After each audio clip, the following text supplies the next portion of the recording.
Hello, Internets. So, I'm making this video because I own this stick transfer pump from Milwaukee. I accidentally submerged it when I was using it for pool maintenance, and I thought it'd be a good idea to dry it out. It's not too hard, it's not like glued together, but I thought I'd just make these notes just to make it easier for myself and for others. I apologize if there's any issues with the video or audio quality. The main tool used to disassemble it is a Torx, two of them. One is a T15 and one is T10. If we look here, I took a picture of these. So this one wasn't marked, but this one's called T15, I think. So it's like a Torx 15 size. And then this is probably a T10. It's a little smaller, but I looked up on Google. It said, there's the next size down is a T10. So anyway, it needs two Torx heads. So this is already disassembled, but you can see in here, this is like the electronics, and they're, it's this little box. It's actually kind of, I don't know if they filled it with epoxy or something, but a lot of the electronics, I think are pretty safe in there. But, there's like this is like a little LED board here, and there's these little nooks and crannies in here, but I just thought, it's probably safer just to, I didn't know what was in there, so it's up to you. Like, if you're not very mechanically adept, I wouldn't bother. But this is just my notes on it, like I said. So you can see these holes here. That's where the bigger size Torx goes. So there's two down here. This is like the base of the red part, which is more circular.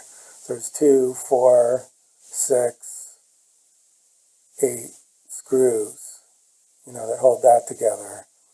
This is like the battery that holds the T12 battery, or the Milwaukee 12 battery. And a few notes about when you disassemble it. Okay, and then, well, first of all, there's also this kind of cowling that attaches here, the circular cowling that I took. You can't see it here, but I took it off. And that's the smaller Torx size. There's 4 screws here. There's 2 on this side and 2 on the other. And then there's also a Torx screw this is a momentary switch that is held together with a Torx screw, but it has this bolt here. So you have to kind of hold the bolt with some wrench or something.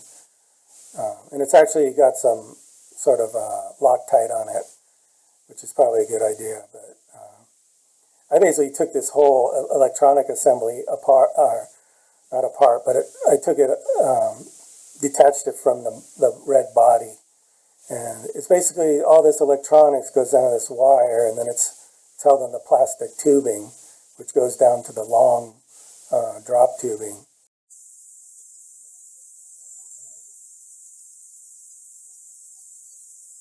So this is showing the, after I took it off of the tubing, I attached the battery, and you can see it's just a momentary switch there.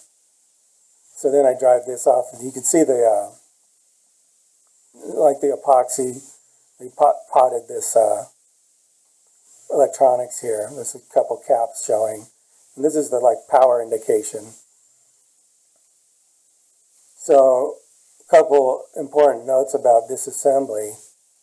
If we go back, there's like this, see this metal thing? So you don't want to lose that.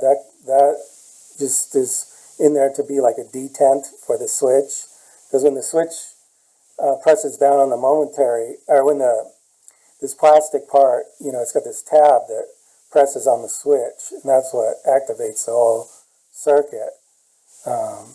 And this is like the detent for it. But all these parts come out, so when you take it apart, this little part, you don't want to lose it, and maybe put it to the side while you're drying it out. And then another thing about this is like a little sticker here, and that's the power bar kind of thing so here's the LED board, and it's like a little sticker, and you can see the sticker here.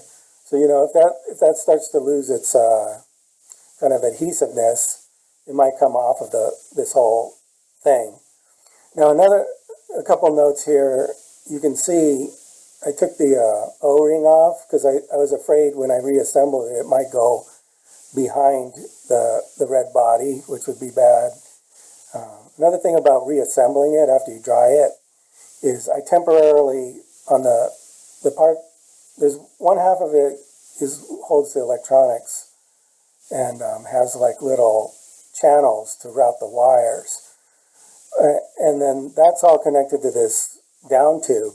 But the problem is it's pretty awkward if you have this separate red, you're trying to kind of route it in there, and then you have this long tube that's all loose, that's just connected with the wire that comes right here.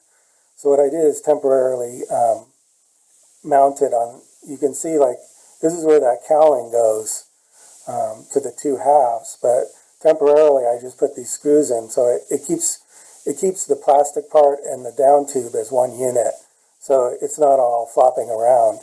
And then when you reinstall it, then you just have this wire assembly.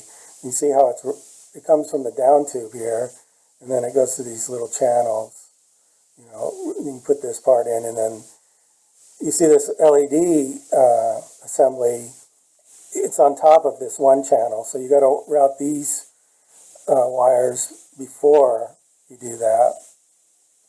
And then also, you can see here, I screwed this switch back in, this momentary switch, but I probably should have put the, this switch plate and then the little metal detent wire. I should have put those in first and then screwed this in. It would have been easier because it's a little awkward, but it's doable, to get that other part back in here.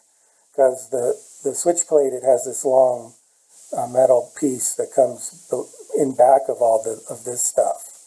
And that's the part that actually hits, you can see kind of the tip of the switch there. See right there? So there's the metal, or the plastic piece is right here, and it kind of pushes there. And then the detent part goes right in here. So I would put those in and then screw this in. And another thing I'm showing in this picture is how I'm holding this with my thumb, because the way this is like the part that the T12 battery kind of slides in here, and then this little piece is like the back plate, and then there's two metal tabs here. Those are like the power, and I think this is some sort of safety switch or something, but there's three electrical connections to the battery. And this whole assembly needs to be, when you reassemble the two halves, this needs to fit in a certain area. So there's like, on both halves, there's this tab. So this is the key, is this tab. So when you're putting the other half together, you have to look down, because this will be like a hole here. And with a finger, you kind of manipulate it so that these tabs line up, and so that when the two halves go together, it fits okay. Another thing when you're putting the halves together is this sticker. The way it could be when you take it apart, the sticker falls off, or the sticker's on the other side or something. But in my case, when I first put the two halves together, this sticker kind of got clamped in between. So I had to kind of fish it out. So that's like the main awkward part. And then once you've got it all together, making sure that the battery connection is good and that your routing is good. You can use this video as a reference, but this routing here, is important. See how it's all dry now? And then, I put the two halves together and start, you could try doing like, with a car tire where you go top, bottom, something like that.